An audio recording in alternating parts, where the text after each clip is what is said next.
Bonjour, je m'appelle Pierre Matelard, je suis responsable des ressources humaines chez EVS. Je vais vous expliquer ce qu'on a mis en place face à la crise.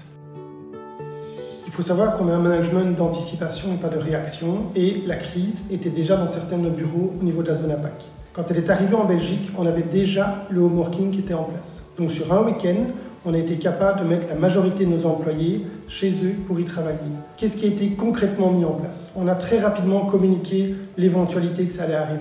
On a communiqué une charte au niveau de comment travailler de chez soi. Notre département IT a fait en sorte que l'ensemble de nos employés aient soit un laptop, soit qu'ils récupèrent l'ordinateur qui était chez nous.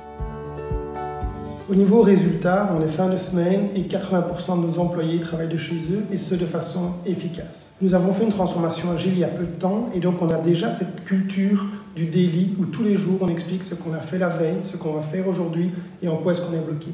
Il est très important de garder un contact entre les employés quand on est chez soi. Au niveau des conseils que je pourrais donner, même si vous n'avez pas fait une transformation agile, mettez en place des daily avec webcam. Il est très important que les membres d'une même équipe, que ce soit une équipe hiérarchique ou une équipe projet, tous les matins fassent le point sur qu'est-ce qu'ils ont fait la veille, qu'est-ce qu'ils ont prévu de faire aujourd'hui, en quoi est-ce qu'ils sont bloqués. Au niveau de vos meetings, il est également très important de demander comment vont les uns les autres. Commencez vos meetings par prendre des nouvelles de vous et de vos collègues. Il est vraiment important de garder un bon niveau d'énergie dans les équipes. On sait que ce n'est pas un sprint, ça va être un marathon, et donc il faut vraiment que tout le monde soit focalisé par rapport à ça.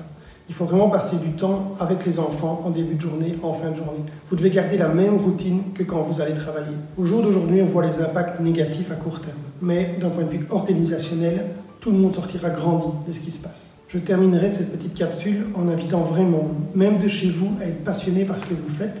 Soyez fiers de ce que vous accomplissez et gardez cette envie de construire le futur. De plus, comme on dit à la fin de chacun de nos meetings, stay home, stay safe.